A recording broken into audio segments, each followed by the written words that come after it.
Chapter 3, Surah Al-Imran. In the first part, that is first half of the chapter, the subject matter is invitation to the people of the book, and it talks about some of the wrong attitudes shown by the people of the book towards Islam, towards the message of God, towards the children of Ishmael, so that they and people are not able to understand that this last message is from God. Now, in order for them to be able to do so, the Jews conspired to remove the relationship of Abraham from Mecca, so that people, after reading the Bible, the Old Testament, would not come to learn about the fact that Ibrahim alayhi salam, Abraham, came to Mecca, and that there is a very strong relationship between him and the holy city. They will not be able to come to the understanding that the last prophet, who is from the progeny of Ishmael, is actually from the progeny of Ibrahim, and therefore is the promised prophet whose mention is to be found in Torah as well.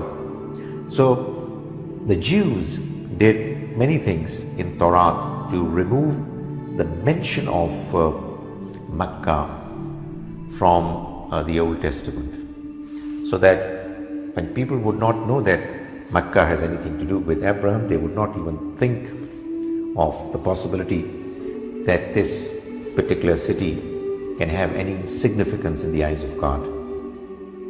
Therefore, the Almighty revealed a few verses to show that most certainly this city, Mecca, is the one that was the place which was visited by Abraham alayhi salam, along with his son Ishmael, and they erected the house of God.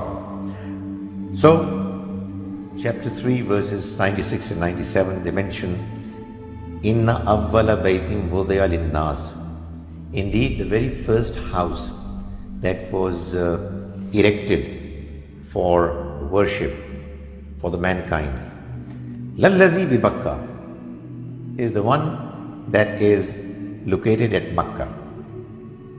Bakka is the old name of Mecca. So, in the Old Testament, the city was mentioned as Bakka, but then obviously, with the passage of time, it changed into Mecca. That's something that quite often happens in languages. That's what the Quran is claiming. And it says, Mubarakam wa hudan lil alameen. It's a city which is blessed and is a guidance for humankind. The next verse, verse 97, says, Fihi ayatum bayyinat. In it, there are many signs. Signs of what? Signs of the fact that this city is the one where the first house of God was established. Signs of the fact that Abraham came to this city, and he was the one who erected the house of God along with his son Ishmael. The Quran goes on to mention some of those clear signs. It says, Maqamu Ibrahim. It has the station of Abraham, the place where Abraham stayed. So when you go to Mecca, you would come to learn about the fact that the city is telling you that this is the place where Abraham came and he settled for a while, spent some time. There is a particular place actually which is known by that name. Number 2, وَمَنْ دَخَلَهُ كَانَ آمِنًا. And whoever enters it shall be safe, shall come into a place that is secure. That is, in Mecca, because of the status of that city, the holy, divine nature of the environment, the Almighty, ever since the time of Abraham, had decreed that this city is a city of peace.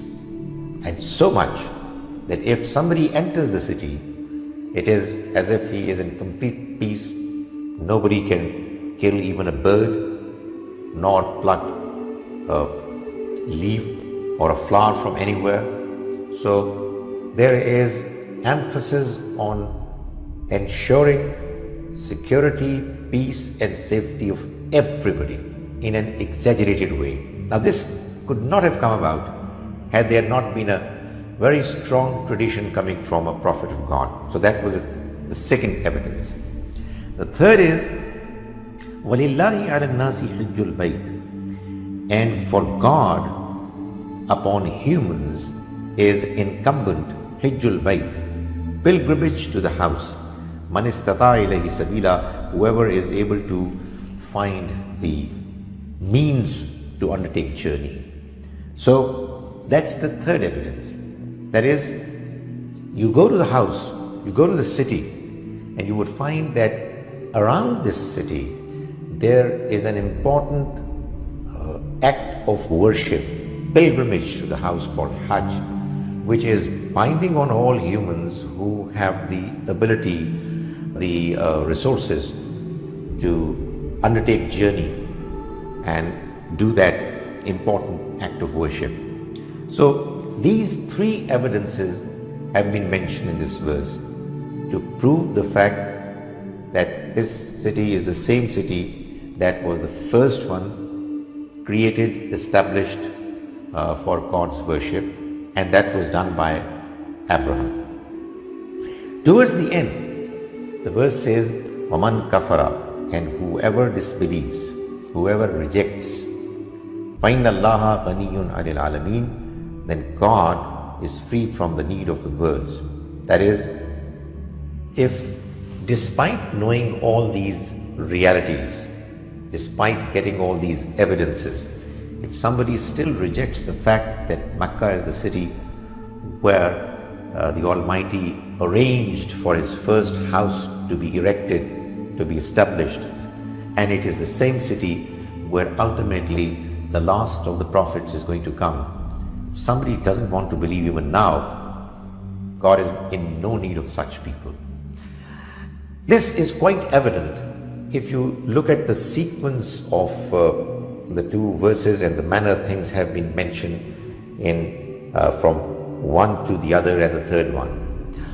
However, there are many Muslims who, because they have not taken into consideration the coherence that is there in these two verses and the manner facts have been presented, many Muslims believe that this verse at the very end of it is actually mentioning the fact that if you don't do Hajj, you are committing an act of disbelief. Not doing Hajj even when you have the resources to do it and the ability as well is something wrong, seriously wrong. But this verse is not saying that.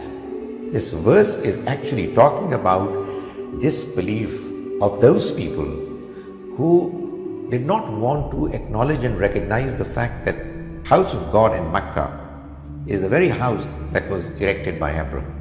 Something that Jews had done as best as they could to hide and remove from their book.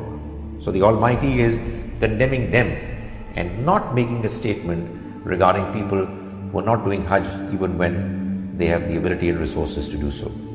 So that was an example which was meant to emphasize the fact that if we do not take coherence in the verses of the Quran and it's the mention of the Quran the way it has been done in the proper sequence, if we don't take into consideration this understanding that there is a logical sequence which is to be observed in the presentation of the Quran, we might not be able to understand some passages of the Quran the way they were meant and intended to be understood.